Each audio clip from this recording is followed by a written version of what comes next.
avance y mucho menos de hacer hipertrofia. ¿Cuál es la propuesta de entrenamiento que me hace una máquina? La propuesta de entrenamiento que me hace una máquina es: vayamos por mi recorrido a la velocidad que mis cadenas y poleas me permiten hacer. ¿Qué similitud tiene eso con un recorrido biomecánico perfecto diseñado por mi propio organismo y la velocidad necesaria para que esa mecánica sea la correcta? El punto de comparación es nulo. La máquina tiene su recorrido, su velocidad. Nosotros tenemos nuestro recorrido, cada uno de nosotros tiene su recorrido en función de sus diferentes características biomecánicas, y la velocidad desordenadamente acelerada, desacelerada y cambiante que la técnica del movimiento implica. Por eso quedan afuera mucho más las máquinas isocinéticas. ¿Qué te dice una máquina isocinética? Misma isovelocidad. ¿Qué gesto deportivo es isocinético? Además de ninguno. Porque yo no voy a entrenar a alguien en una máquina isocinética que tiene como parámetro fundamental una diferencia sustancial con lo que yo quiero entrenar. Por lo tanto, una máquina isocinética es una adecuada herramienta de evaluación de determinadas cuestiones de la curva de fuerza que pueden derivar en rehabilitación para lesiones. Punto. Para entrenar eso no va. Para entrenar van cargas libres, los elementos para saltos, los elementos para lanzar, los elementos que me permitan desarrollar gestos parecidos o mejores de los del deporte que pretendo entrenar. El segundo tiempo de potencia, señor. pones un tijera o a una pierna. Otro ejercicio dinámico de levantamiento de pesas es el segundo tiempo de potencia. La barra parte desde esta posición, la cabeza relajada encima de la misma. El gesto es exactamente igual al de un salto. La barra termina atrás. Bajo despacio, la barra se vuelve a acomodar sobre los hombros. La barra termina atrás. Bien. Al principio, este ejercicio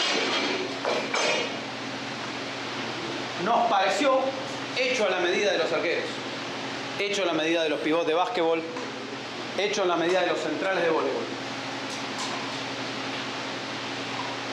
Para mí, ex-pesista y levantador de pesas y petizo, este ejercicio es una estupidez. Porque la barra va por la misma línea, es facilísimo. Pero, para un tipo de brazos largos, acuérdense que cuando uno hace la detección de talentos para el fútbol, elige de arquero a muchachos que tienen un gran salto a balacón, significa que tienen brazos largos. Voy a hablar de los pivotes de básquetbol o de los centrales de voleibol. El brazo es mucho más largo. Al ser el brazo mucho más largo, esta fase, que para un petizo como yo de brazos cortos es casi automática, para él no tanto. Implica que tiene la mano mucho más arriba y que tiene que mandar la barra unos 2 centímetros más atrás. Lo cual puede generar, con mucha mala suerte, un arco de estas características. Y que la barra se le caiga con el peligro, con mucha mala suerte, una luxación del hombro o hasta una luxación del codo. Esa lesión no existe en el levantamiento de pesas, sí en el levantamiento de pesas femenino. Pero es bastante probable que si un arquero lo está haciendo solo, el profesor se dio vuelta, nadie lo está cuidando, se ilusionó. Se ilusionó, no se la acaba de ver. En Boca había un arquero que fue de selección juvenil. No sé dónde está ese pibe. Le perdí la pista por completo, que hacía 140 segundos. Pero nosotros teníamos unas paredes. Entonces el tipo que tenía la barra encima, le echaba, le dejaba caer. Plum, plum, plum, plum, plum, caía arriba de unas paredes, que estaban a los costados, altas de hormigón, tomaba, empujaba, soltaba. Plum, plum, plum, plum, plum. Si no, hay que bajársela. Tipo, tiene la barra arriba, compañero, con una mano, manotea la barra, lo ayuda a bajar. Nunca dejarlo bajar. Porque bajarla es más difícil que subirla. Para bajarla, cuando cae mucho peso, el tipo tiene que empezar a bajar la barra despacio y hacer una amortiguación para tomarla. No es tan fácil y el movimiento no es demasiado bueno ni para la columna ni para las rodillas. Entonces hay que manotearle la barra y hay que bajársela. Si el movimiento parte desde el piso, en algún punto, a la altura de las rodillas, la columna queda lo que se denomina en voladizo, inclinada hacia adelante. Es una posición muy difícil de sostener por alguien que no tenga mucha fuerza. Aunque con poco peso. El tema es que con poco peso no representa un ejercicio. O sea, toda la teorización que yo estoy diciendo es, se agarra de un hecho fundamental. El ejercicio se hace con una intensidad con la cual resulte. ¿Qué significa ajustar? Máximo peso posible con técnica perfecta. Si yo ajusto, el resultado es asegurado. Si yo no ajusto, el resultado es nulo. No sirve jugar a las pesas. Otro mito es el test de fuerza máxima, para después hacer el porcentaje. ¿De qué? Antes de ayer me llega una pregunta por correo de un muchacho que me dice: yo trabajo en fútbol con los lineamientos de bomba. Entonces tomé un test de fuerza máxima y empecé a trabajar con una intensidad de 60%. Quiero saber su opinión. Qué gracia. ¿Cuál es mi opinión? Primero, yo te tomo un test de fuerza máxima. Llego a este club, no conozco a nadie, tomo un test de fuerza máxima. Este jugador en la vida hizo pesas. Le tomó un test de fuerza máxima. Aquel hizo pesa, pero de a 10, de a 2. Un test de fuerza máxima es algo que solamente puede servir a un especialista. ¿Cuántos especialistas tiene la Argentina? Especialistas deportistas que pueden recibir un test de fuerza máxima. ¿50? ¿55?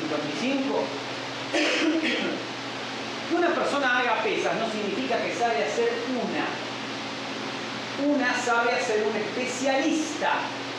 Entonces, ¿qué pasa si yo tomo un test de fuerza máxima a alguien que no sabe hacer una repetición? ¿Se va a lastimar? Puede ser, puede que no. Pero lo más importante de todo es que yo vengo a tomar la medida de esta mesa para hacerle un mantel, entonces traigo 1 centímetro de goma. Entonces, a ver, mido 40, pero si estiro mami de 30, si estiro mami de 20. O sea, el test de fuerza máxima en un tipo que no está acostumbrado es una medida ridícula porque el tipo no sabe hacer fuerza. Va a dar mucho menos de lo que realmente puede. Y Bomba propone el 60% de esa porquería. Entonces el tipo termina entrenando como uno ve cuando entra a un club y ve tipos que juegan a la mancha en lugar de hacer pesas. ¿Con cuánto hago 6? Con lo que puedas hacer la sexta bien y la séptima la puedas hacer pero fea. ¿Qué porcentaje es eso? ¿Qué sé yo qué porcentaje es? Es lo que yo puedo hacer 6, que es más intenso que hacer 8 y menos intenso que hacer 4. El negocio puede mejorar, yo te voy a hacer mejorar. ¿Qué porcentaje es eso? No importa. Importa si vos entrenás a un campeón del mundo de levantamiento de pesas. Ahí yo te voy a decir qué intensidad trabajar, con cuánto venían y con el 84.5. Bueno, vamos a probar ir al 85 y vamos a aumentar el volumen un 2%. Esa es una respuesta para alguien que levanta 200 kilos. Pero alguien que levanta 60 kilos, hace de a 6. Cuando dejamos de tener resultados haciendo de 6, empiezan a aparecer la serie de 5, que son más intensas. Y empezamos a manejar el desarrollo. Ahora, lo más importante de todo es que si yo le tuviera que poner un porcentaje para el 6, me daría cerca del 95%. Quiere decir que yo con un principiante, del 60% que dice Bomba desde un escritorio sentado con un plato de ravioles adelante, yo te digo 95%. Mirá la diferencia. Un poquito más grande, ¿no? ¿Se va a lastimar un tipo porque haga de 6 o de 8? Pero ni en pedo. ¿Qué le va a pasar si hace más del 60%? Nada. ¿Se va a adaptar a algo? ¿De qué se va a adaptar? No, las articulaciones y los tendones se adaptan haciendo con el 60%. ¡Mentira! Las adaptaciones de los tendones y las articulaciones se Se va a adaptar haciendo pilometría, se va a adaptar haciendo otras cosas y no haciendo 15 repeticiones en una camilla, por favor. Cuando vos ves una empresa de primera línea en el mundo que te dice eso, vos tendés a creerlo. Entonces, ¿qué te dice una empresa de primera línea en el mundo? Yo lo buscamos o lo noto otra vez. Fuerza, velocidad. Potencia es igual al producto de la fuerza por la velocidad. ¿Sí? Entonces, en una curva fuerza-velocidad, yo tengo que los movimientos con mucho peso son lentos, los movimientos con poco peso son veloces. ¿Sí? Ahora, ¿qué dicen estos tipos? Que el mayor producto matemático de la fuerza por la velocidad se da acá, en este punto de la curva. Este punto no tiene ni el suficiente peso como para que trabajen las fibras explosivas, ni la suficiente velocidad como para que trabajen las fibras explosivas. Este punto lo hacen las fibras 2A. ¿Se entiende? Entonces, si bien yo entreno con un máximo producto de potencia mecánica, no genero potencia a nivel metabólico. Para que yo tenga potencia a nivel metabólico tengo que trabajar acá o acá. Y generalmente lo que nosotros hacemos es irnos desde este trabajo hasta este trabajo, pero nunca en medio. Si vos analizás este punto donde se encuentra, te va a dar el 60% de la carga que vos dijiste recién. Ahí. Si él habla de 6 a 8 RPM, 6 a 8 RPM para un principiante es por encima del 90%. Y si quieren lo comprobamos con cualquiera de ustedes que no haga nada. Le hago hacer de a una. Lo reputeo para que me haga un buen 1. Después le saco un 10% y me hace fácil más de 6. ¿Qué quiere decir? Porque muchas veces habla del reclutamiento de fibra. Sí. ¿Qué porcentaje recluta más fibra, no? El porcentaje que recluta más fibras, sin ninguna duda, es este. Y te voy a dar la explicación práctica de la cuestión. Rubén el jueves te puede dar la explicación teórica. Suponete que vos agarrás esta pesa, la llenamos de peso y la tenés que levantar hasta la cintura. Entonces la agarrás y haces una, pum. Otra te digo yo. Pum, no podés. ¿Por qué no podés? ¿Por qué no podés dos? ¿Por qué pusiste una? Pensemos. Se acabó la energía. ¿Cuánto duró el gesto? Unas 200 milésimas de segundo, 300 por menos. ¿Qué se gastó? ATP. La bromocriptina, apenas. Yo podría hacer una segunda repetición. Energéticamente hablando, sí, pero ¿por qué no puedo? Porque la vía nerviosa es incapaz de hacer una señal de las mismas características inmediatamente después. ¿Esto es esta punta? Sí. Vamos a ver qué pasa en esta otra punta. ¿Esta otra punta qué es? Canasto de supermercado lleno de pelotas medicinales de 1 kilo. Te hago tomar una pelota, lanzarla lo más lejos que pueda. ¡Pum! Pica a 30 metros la pelota de 1 kilo. Perfecto. Otra. 30. Otra. 30. 4 o 5 veces vos me vas a repetir los 30. Recién se te va a fatigar la señal nerviosa en la sexta o en la séptima. Algunos en la octava o en la novena. ¿Qué quiere decir? Que genera más activación esta. Por eso nosotros vamos de acá para acá. ¿Se entiende?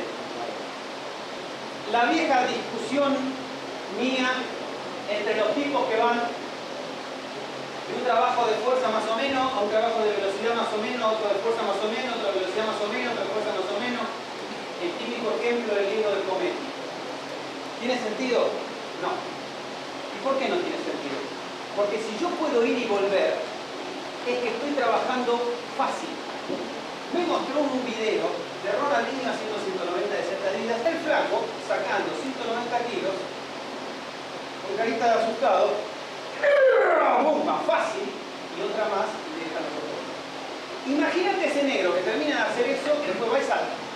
Para saltar, cuando vos venís a hacer dos sentadillas pesadas, que tenés que soltar, la relación agónico-antagónico es distinta, es otra la actividad nerviosa. Saltaste. Bueno, fenómeno, hiciste eso. ¿Vas a volver a la sentadilla? Es posible.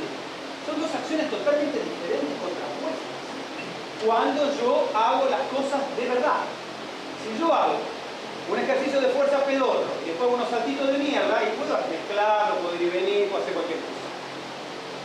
Que nosotros hacemos ese tipo de cosas cuando armamos circuitos intermitentes. ¿Por qué? Porque en un circuito intermitente el ejercicio es con pesas, pero es relativamente fácil porque tengo 15 segundos de descanso. Entonces no voy a poner 190 kilos, voy a poner, si el tipo hace 190 le voy a poner 100. El tipo hace, gasta fosfocreatina, sale, salta, vuelve, ¿por qué? Porque todo es fácil, porque estoy trabajando la resistencia. Si yo estoy trabajando la potencia, cada parte de lo que yo haga va a ser difícil. Entonces las cosas cambian.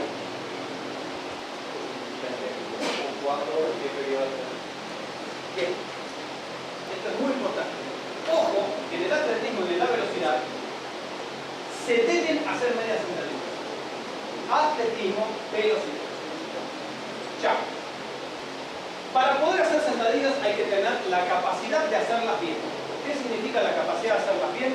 Significa la flexibilidad suficiente como para que los dos pies apoyen por completo. Significa la flexibilidad suficiente como para que la columna esté perpendicular al piso. Significa la flexibilidad suficiente como para que en el tramo profundo del movimiento la pelvis no haga esto. Las manos detrás de la cabeza. Abre un poquito más los pies. Empezá a bajar despacito. Baja. Seguí. Subí. Baja. Despacito. Baja. Hasta donde yo te digo. Baja. Ahí está. Subí. Despacito. Baja. Subí. Baja. Bien. Lo que yo quiero que vean es que él, para seguir descendiendo, tiene que hacer así. Al hacer así, el borde interno de la vértebra entre sacro 1 y lumbar 5 hace esto. Y el núcleo pulposo hace sale para atrás. Para bajar hasta el punto más profundo, es el punto más profundo en el cual yo puedo mantener esta estructura así. Cuando esta estructura sea así, se acabó la profundidad de la sentadilla. Entonces, la sentadilla es todo lo profunda que me deja la columna. ¿Dónde está el acortamiento de él para que esto le haga así? En los isquiotibiales. Están los isquiotibiales acortados, esto no baja derecho. Acá cuando empieza a llegar a un cierto nivel de profundidad, los isquiotibiales tiran, generan esta compresión. Entonces, si el ejercicio es perfecto, la profundidad es perfecta.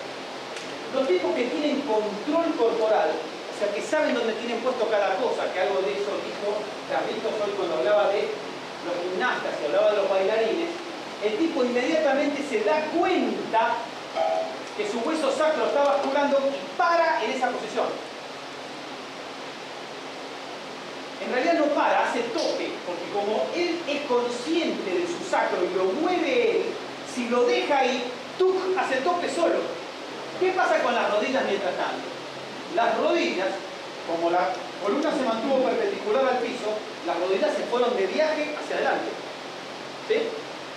Cuando ustedes ven al trolo de la televisión que dice que las rodillas no pueden pasar la punta de los pies, la única forma que yo tengo de descender,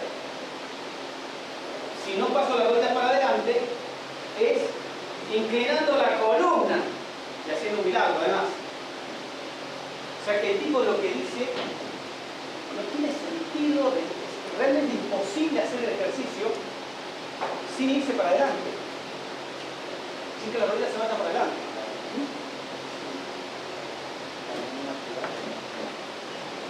O sea, yo tengo que inclinarme por delante mi cabeza de las propias rodillas para poder equilibrar el movimiento.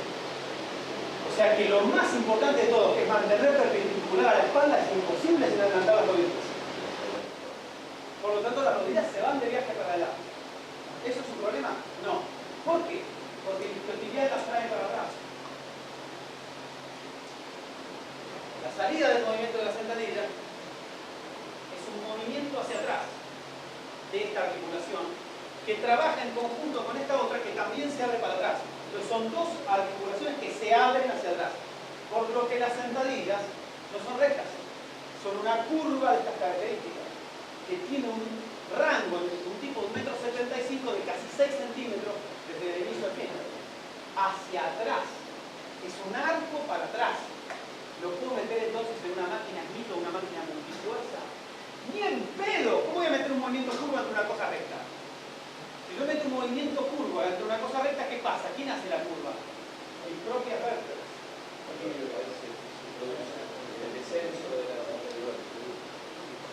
La pérdida del equilibrio generalmente por la falta de balance y muchas veces por la falta de flexibilidad de los pies.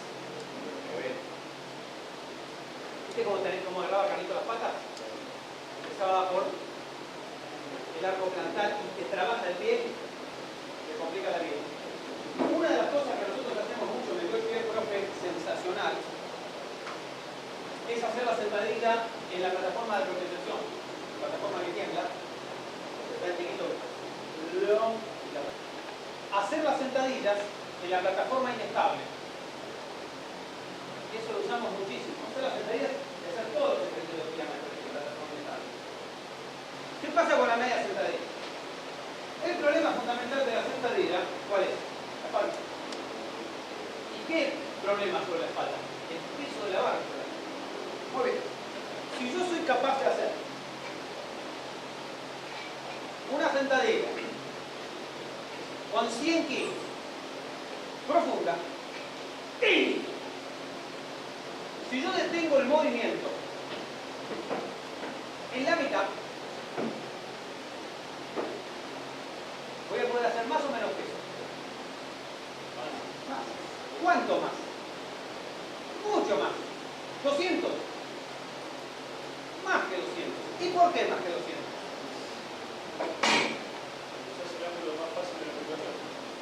Porque la curva de fuerza de este ejercicio se puede diagramar así. ¿Qué es la curva de fuerza? El esfuerzo relativo. Si yo tengo un esfuerzo relativo, en la posición profunda a mí me cuesta esto. En la medida en que me empiezo a levantar, cada vez me cuesta menos. Por la angulación articular y por la inercia de la barra. En definitiva, si yo me quedo con esta mitad, yo podría hacer 100 aquí.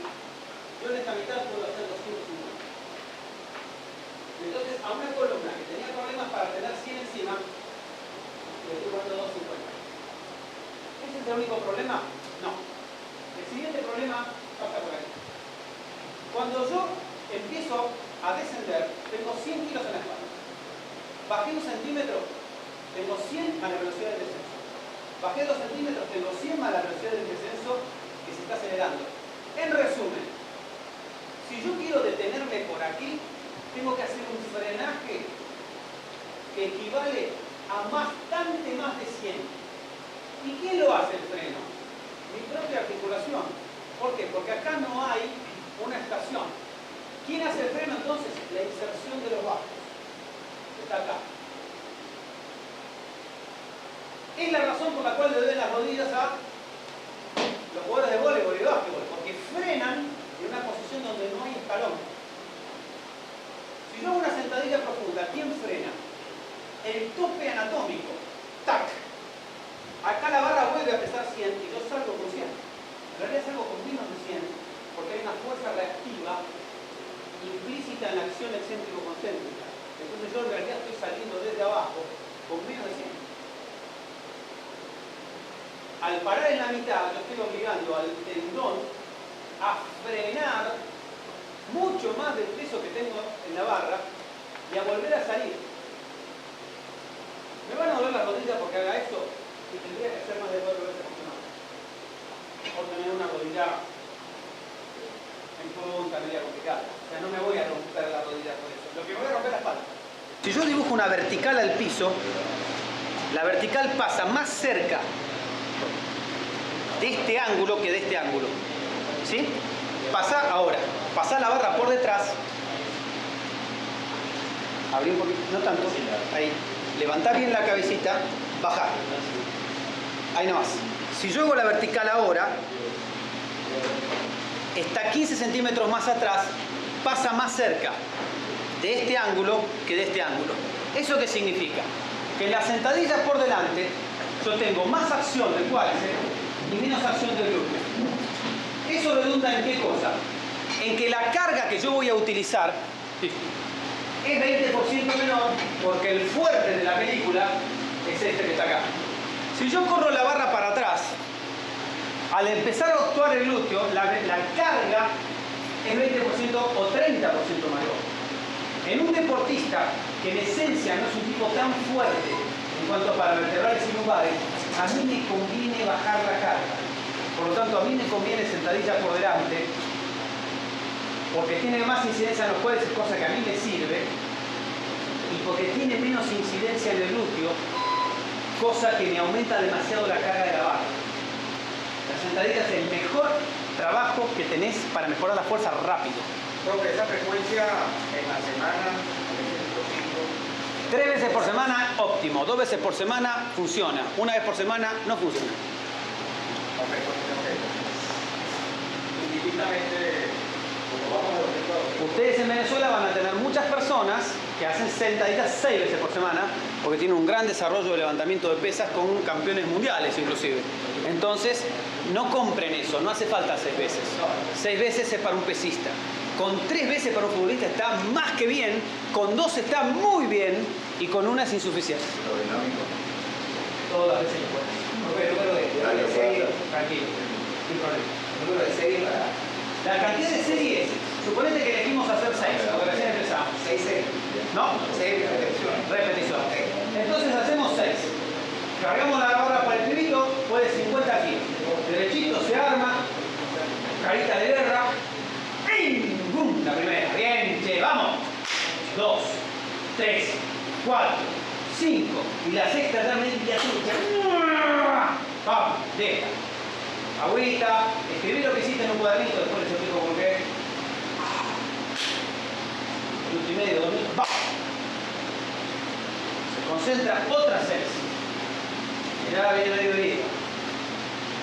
Anota, pin, agüita, va y le pone unos huevos terribles. 3 de 6. Y lo mandás a la cuarta, de cabezón, eso lo mandás a la cuarta. Ya la cuarta, la quinta es una porquería y ahí va. La cantidad de series está dada por la calidad del trabajo. Si ustedes estuvieran trabajando a la velocidad, estuvieran haciendo con células de fotoeléctricas pasadas de 20 metros, en un tiempo de 2. ¿Cuánto, Andresito? Vos que sos el genio de la lámpara. 2.25. Entonces, están trabajando pasadas de 20 metros a 2.25 con célula fotoeléctrica. Primera pasada, 2.25. Segunda pasada, 2.27. Tercera pasada, 2.25. Cuarta pasada, 2.25. Quinta pasada, 2.24. ¡Vamos! ¿Cuándo suspenden el trabajo? O sea, cuando vos dejaste de mantener la calidad, los entrenadores buenos te mandan a casa. Pero esto es exactamente lo mismo. La velocidad, que es una valencia maximal. La fuerza, que es una valencia maximal. Entonces, si yo consigo mi objetivo, que es hacer las 6, voy a hacer todas las veces que pueda hacer 6. ¿Cuántas veces es más o menos? De 3 a 4 series y no se tira. Generalmente en la fase de desarrollo el circuito no es demasiado incisivo como para mejorar. Sí al principio, pero ya cuando un jugador tiene 5 o 6 meses de entrenamiento con pesas, ya el circuito ya no sirve más. Salvo para entrenar la intermitencia, que ahí es otra historia. Nosotros somos poco afectos al entrenamiento del circuito, aunque es una solución muy buena para trabajar con 15 jugadores a la vez en un gimnasio. Vamos a expresar todas las posibilidades del circuito, para adelante y para atrás. Bueno, ¿qué pasa con jugadores que nosotros recibimos grandes? En la Argentina y en Latinoamérica, como pude comprobar personalmente, uno recibe un jugador de 20 y pico de años que viene del club fulanito, hizo toda la vida media sentadilla, y no tiene fuerza en los isquiotibiales y un desbalance del carajo. El primer punto que hay que entender es que el isquiotibial en el fútbol, además de como fijador, es extensor de la cadera. En realidad, salvo que yo sea un obsesivo de los taquitos, no va a trabajar como flexor de la rodilla. Entonces no tiene ningún sentido que yo entrene los isquiotibiales en la camilla, haciendo así. ¿Por qué? Porque las fibras que hacen la flexión no son las mismas que hacen la extensión. No es que las dos fibras hacen la misma cosa, no.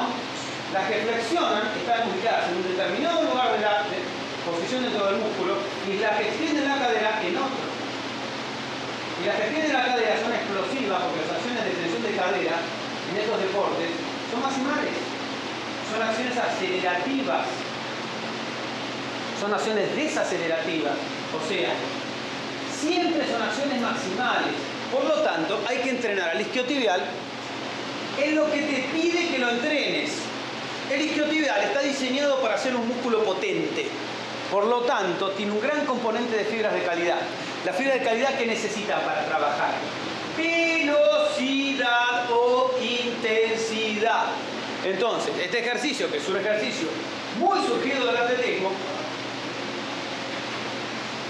¿qué te está haciendo? Te está haciendo una contracción, perdón, una extensión de cadera, una contracción violenta del isquiotibial que trabajar las explosivas. Estas son las famosas patadas al cielo. ¿Cuál es la pierna que está trabajando el isquiotibial acá? Esta. La que se contrae violentamente para que la pierna se extienda para arriba. Otra posibilidad, dame una más. En este ejercicio, el isquiotibial trabaja como extensor de la cadera y además como fijador, porque el trabajo por quedarte quieto hace que también trabajen las fibras de sostén del isquiotibial. Y a la vez, en una posición complicada para la espalda, que queda de alguna manera aliviada, porque lo estoy haciendo con un pie solo, por lo tanto la carga es mucho menor, yo estoy trabajando en la máxima elongación del isquiotibial la fuerza para ascender. ¿Se entiende? Este ejercicio me encanta. El peso muerto de un pie me encanta. Me encanta. Es el mejor ejercicio que tenemos. Otro muy buen ejercicio para los músculos de balance, dame una menos, vamos a Palermo de vuelta. Extiendo la cadera con un pie apoyado arriba de la pelota. O sea, pling, el ejercicio termina ahí arriba con la cadera extendida. El ejercicio es bastante difícil. Y mantenerme en la posición con la pelota que se me mueve, mucho más difícil. Generalmente si es una pelota un poco más grande que la de fútbol, una de básquet. Una pelota grande. En los jugadores altos, el trabajo del balance es muy, pero muy importante. Los jugadores más bajos tienden a ser más armónicos, más balanceados. El jugador largo, uno te lo ve caminar, ya le ve ciertas cosas y te está diciendo que es todo lo que le está pasando. Los aductores. El aductor, su problemática en el fútbol, gran parte se debe al acortamiento del cuadrado lumbar y de todos sus parientes, pero gran parte, ¿por qué se acorta el cuadrado lumbar? Porque el aductor lo deja. Yo tengo el aductor poderoso, de arriba jode menos. En definitiva, el futbolista tiene aductores fuertes trabajando en la función de extensores de cadera, que es la que hacen en el fútbol. Porque en el fútbol vos no te desgarrás porque le trabas la pelota a uno así. En el fútbol vos te desgarrás un aductor picando. Te desgarrás o sentís el pinchazo allá abajo. En un pique. Siempre es un pique. Entonces, ¿qué pasa? En una acción maximal, el aductor es un extensor auxiliar de la cadera. ¿Y quién se jode en una acción maximal? El más boludo. ¿Y quién es más boludo? El auxiliar. Entonces, ¿qué se hace? Se entrena el extensor de la cadera auxiliar en ejercicios como este. ¿Qué se puede hacer con una barra? O ahora le encontré una beta más facilonga. Supongamos que estos son dos steps de 20 o 30 centímetros cada uno. Y esto no es una mancuerna la que le pude afanar a mi señora sin que se diera cuenta, sino una mancuerna de verdad de 40 o 50 kilos. Agarro de las puntas así y bajo hasta que la mancuerna toca el piso y subo. Y ahí estoy trabajando a los aductores como extensores de la cadera. Bueno, el problema de muchos de estos muchachos es que nunca hicieron una sentadilla. Nunca. Yo siempre digo, si a mí me va a hablar de la sentadilla alguien que como piernas tiene 2 chorros de soda, inmediatamente queda fuera de consideración por mi cuenta ese argumento. Yo cuando hablo de sentadillas, hablo con bastante conocimiento teórico del tema, diría yo, con una experiencia práctica propia, personal, muy importante de haber hecho sentadillas desde los 11 años de edad hasta ahora, y habiendo hecho hacer millones de sentadillas, todas pesadas y todas profundas, a miles de atletas. El tema de la presión sobre la rodilla es un mito. Total. Sentadilla bien hecha, sentadilla técnicamente perfecta, es un ejercicio que fortalece a la rodilla y los ligamentos cruzados como ningún otro. Que en un triplista, en el segundo paso, la presión sobre la rodilla es exactamente 21 veces su peso corporal. 21 veces su peso corporal. En la sentadilla, la presión máxima en un pesista de altísimo nivel puede andar en los 3.5 por rodilla en la flexión profunda. O sea que comparada con un salto triple es una séptima parte. Ni hablar de lo que es bajarse del ómnibus si vos tenés exceso de peso o cantidades de ejercicios y cosas que pasan en el deporte que exceden en mucho la presión articular que se puede producir en un ejercicio estático en un lugar como es una sentadilla. Gutiérrez Dávila, ahí está, ese señor. Gutiérrez Dávila. Biomecánica del ejercicio de Gutiérrez Dávila. Ese es el libro de biomecánica para empezar a leer sin enojarse. El gran punto de la musculación a nivel general, global. O sea, nosotros nos podíamos quedar haciendo los trabajos de piernas, haciendo algún ejercicio dinámico y vamos. En realidad sí. En realidad sí. O sea, nosotros necesitamos que el tren superior del futbolista sea King Kong. No. Pero mejor. ¿Por qué? Uno lo tiene que llevar por ahí. Suponete que nosotros le ponemos un futbolista tremendos hombros, pectorales. ¿Es bueno o es malo? Eso es malo. Lo tiene que llevar a pasear por toda la cancha. En realidad lo que necesita es una estructura que le permita no ser desplazado. Eso tiene que ver con el peso, con la hipertrofia, eso tiene que ver con la fuerza. Yo te pongo a tratar de desplazar a un tipo de pesas de la categoría mosca de 52 kilos de peso que sepa jugar al fútbol y tratar de sacarle la pelota al enano ese, es imposible. Pechándolo, corriéndolo, porque no tiene fuerza, no lo corre ni a palo. Es lo mismo que llevarte puesto un muñequito de jardín, de yeso. No lo movés. ¿Pero por qué? Porque es pesado, no, porque tiene fuerza. Entonces, el problema pasa por la fuerza, no pasa por la hipertrofia. La hipertrofia hay que llevarla de paseo. O sea, el tipo vos le pones 2 kilos de peso encima, lo tiene que llevar a pasear durante 90 minutos para acá y para allá. Tiene que arrancar y tiene que frenar, con esos 2 kilos más. Por lo tanto, yo tengo mis serias dudas de que llevan 2 kilos más. Claro, si a vos te toman un jugador, como a mí en un momento me llevaron a Rosario para entrenar a un tal Manso, que cuando lo vi, creí que me habían traído un pibe de Biafra, era una